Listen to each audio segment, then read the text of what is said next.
Welcome to the Heikamp Planetarium Spring Constellation Show for 2021. We have a couple of constellation stories to share with you, narrated by Kelly Langrick, Emily Lemire, and Tyler Frost. All of the constellations shown in this video can be found in the night sky during spring. Thank you for joining us. Virgo and Libra are two related constellations within the zodiac. In the image on screen, you can see that they come between Leo and Scorpius. The constellation Virgo is depicted with wings and holding an ear of wheat in her left hand.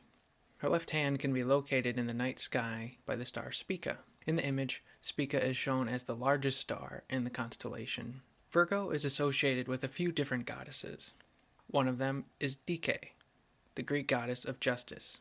The story of Dike is a moral tale depicting mankind's declining standards. She lived on Earth in the golden age of mankind, when Cronus ruled Olympus. Cronus was another Greek god, and he was the father of Zeus.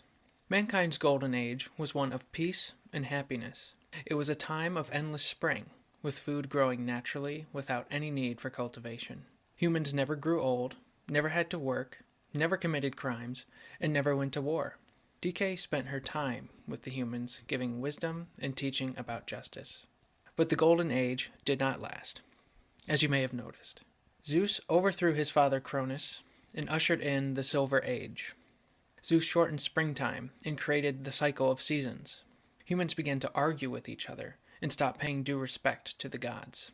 Dike, recognizing the decline in humans, brought everyone together and spoke to them. She told them that they must return to the ideals of their ancestors. She wanted them to know that if they did not return to their previous, better ways, things would only get worse. But mankind did not listen. Dike, disappointed, flew away to the mountains and no longer shared her wisdom with humans. The ages of bronze and iron followed, periods of violence and theft. From her perch on the mountain, Dike saw mankind's terrible sins and was unable to watch any longer. She took wing and abandoned the earth to fly to the heavens, where she sits to this day next to Libra, the scales of justice. Despite it being said that Dike holds aloft those scales, you can see in the image that Libra is actually positioned by her feet. The Romans said that the moon was resting in Libra when Rome was founded, a sign that Rome is itself in perfect balance. They also believed that Libra balances the seasons, along with the hours of night and day. Dike in Libra sit in the heavens, unable to turn the world back to endless spring. There is a second goddess identified with the constellation Virgo. She is Demeter, goddess of corn, daughter of Cronus and Rhea. She had a daughter with Zeus named Persephone. One day, Persephone was out picking flowers in Sicily when Hades appeared on his chariot, drawn by 4 black horses. He grabbed Persephone and took her away with him to the underworld, and he made her his queen. Demeter searched for Persephone. She went everywhere in Sicily, but could not find her. Angry, she cursed the fields of Sicily so that all the crops failed. She then went to ask the Great Bear, the constellation Ursa Major, if she had seen what happened. The Great Bear never sets in the sky, so surely she would have seen what had happened. But the Great Bear explained that whatever happened to Persephone had not taken place at night, and so she had not seen it. It would be better to ask the sun what had happened. Demeter heeded this advice and asked the sun, who at last explained that Hades stole Persephone away to the underworld. Demeter confronted Zeus and demanded that he order Hades, his brother, to return Persephone to her. Zeus agreed. Unfortunately, it was too late. Persephone had eaten pomegranate seeds in the underworld. Why exactly is that a problem? The pomegranate is a symbol of marriage, meaning that Persephone was bound to Hades. Demeter was distraught at being separated from her daughter, and as the goddess of corn, refused to allow earth to bear any fruit. Zeus saw that the situation could not continue this way. He intervened and made a compromise with Hades. Persephone would live with Hades for a third of the year, and the rest of the time on Olympus with Demeter. Whenever Persephone returns from the underworld, spring arrives, and when she leaves, her mother Demeter brings about winter. Both of these stories of Virgo explain how the seasons came to be. Today we'll be going over 3 constellations that are involved in Greek mythology. And the three constellations we'll be going over are Hercules, Hydra, and Draco. Now, the constellation Hercules, which is the main character of this story, is the fifth largest constellation in the entire sky. And this constellation is located above constellation Draco. And he has a rather squarish body, and then one arm he's holding up, it's supposed to be representative, holding up a sword, and the other a shield. Now, in Greek mythology, Hercules is the son of the Greek god Zeus. And Zeus's wife Hera didn't really like Hercules. And so she put a spell on Hercules that made him go crazy. And so when he was finally released from this spell, he had to make up for all the crazy things he did. And so he had to go do 10 labors, where he had to go and do 10 tasks or quests to make up for what he had done. And one of the labors that he had to do was he had to defeat the monster Hydra. And in the sky, Hydra is located basically on the opposite end of the sky as Hercules. And the constellation Hydra is the longest constellation in the entire sky. So Hydra's head begins underneath the constellation Cancer, and its tail ends all the way between Libra and Centaurus. Now, in Greek mythology, Hydra was this monster that had several heads, and if you cut off one of the Hydra's heads, 2 more would grow back. So in order to defeat the monster, Hercules took a torch, and whenever he cut off the head, he would burn the top so that no more heads could grow back from that location. And so he had to do that with every single one to defeat the monster. And so when Hercules was finally done with his 10 labors, he was told he had to go do even more.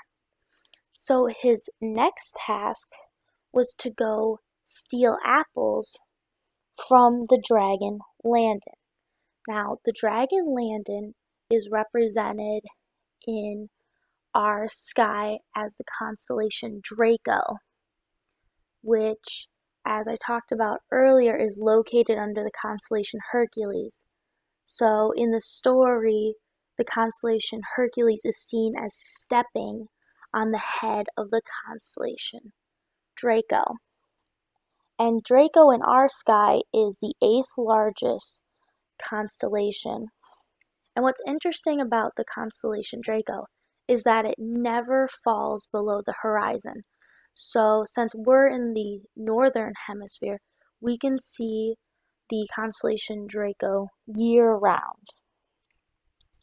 And in the Greek mythology, Draco was guarding the garden of Hesperides. And when the Greek god Zeus and Hera married, Zeus got her this tree that produced golden apples. And Hera really loved this gift, and so she had a dragon who would guard it 24/7 to make sure it was safe. So in order to defeat Draco, Hercules had to go and shoot Draco with a poisoned arrow that he got from doing his 10 labors. And so when the dragon died, Hera felt really bad because she really loved the dragon. And so in order to honor him, she put him in the sky. And so that's where he lies below Hercules.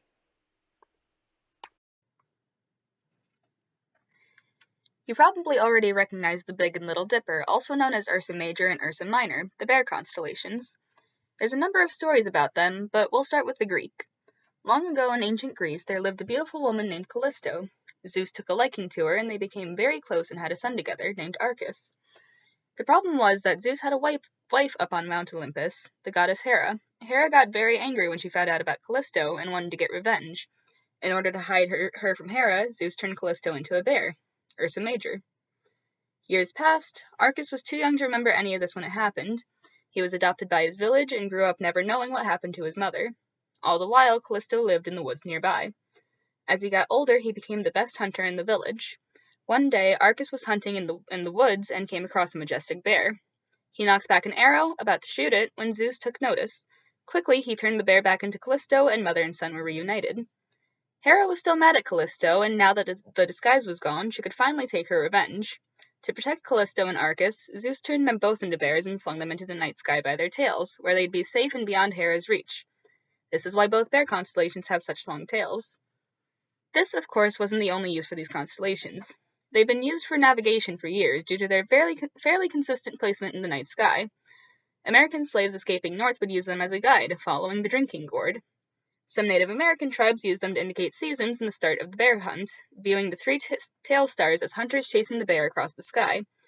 They also contained the stars that ancient Egyptians called the ones not knowing destruction.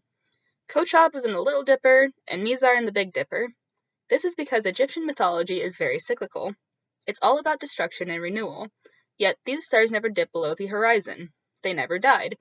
As such, the northern sky was considered a portal to heaven for dead pharaohs.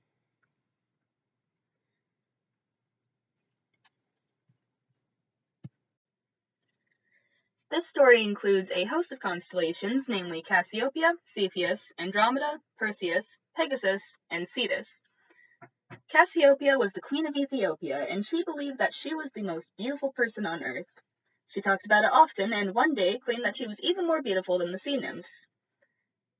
The sea nymphs were the daughters of Poseidon, god of the sea. In ancient Greece, insulting the gods wasn't something you did if you didn't want to get into trouble. Sure enough, Poseidon found out, and he wasn't pleased. He demanded that she take back what she said, or he'd plague her nation. Cassiopeia refused, and Poseidon stayed true to his word. Among his plagues was a giant sea monster called the Kraken, or Cetus. To save her people from the monster, Cassiopeia generously decided to sacrifice her daughter, Andromeda. No, Andromeda did not agree to this, but nevertheless, she was chained to a rock in the middle of the sea. While all this was happening, Perseus was on a quest. In Greek mythology, there are creatures called gorgons, humanoids with snakes for hair, who can turn living beings to stone if they meet their gaze. There was a gorgon named Medusa, and Perseus was asked to bring back her head as a wedding gift of all things. He had just completed his task and was heading home when he heard Andromeda's cries, and he decided to save her. He called for his flying horse, Pegasus, and they flew over to the rock. Perseus removed the bag he'd placed over Medusa's head, turned the Kraken to stone, and flew Andromeda to safety. Knight in shining armor saves the day, but Poseidon still doesn't have his revenge. So he took Cassiopeia and her husband, Cepheus, and threw them into the night sky. Not much of a punishment, right? If Perseus got a constellation for being a hero, then why is this a bad thing? Well, the way Poseidon placed them in the sky, Cassiopeia is upside down half the year, with her blood rushing to her head. Cepheus leads her around the night sky, and as such, has to hear complaining about it year-round. Next up is Orion, who is an interesting character with a tragic story. Orion is one of the most recognizable constellations in the sky due to his distinctive three-star belt. His story isn't the happiest, though. There's a number of versions, but I'll stick with two short ones. Orion was a hunter, and a very good one at that. He and Artemis, the chaste goddess of the hunt, were fast friends, and it's sometimes said that Orion was the only man to ever make it into her group of hunters. One version of the story says that Orion's skill went to his head, and he bragged that he was the best hunter in the world and would hunt all of the Earth's animals. This made Gaia, or the Greeks' version of Mother Earth, very upset, as you can imagine. So she sent a great scorpion after him as punishment. It eventually overcame Orion, and he died. When Artemis came across the body of her friend, she put him in the night sky to honor him, still brandishing his sword and shield, and ensured that the scorpion's constellation never shared the same sky as him. The other story is more tragic. In short, Artemis's twin brother, Apollo, became jealous of the time Orion and Artemis spent together. Some stories state this is because he liked Orion, while others say he was worried Artemis would break her vows of chastity. In either case, his solution was to challenge Artemis's archery skills and point her towards a far-off target. She hit it, of course, but the target turned out to be Orion himself, taking a swim. Devastated, Artemis put him in the sky,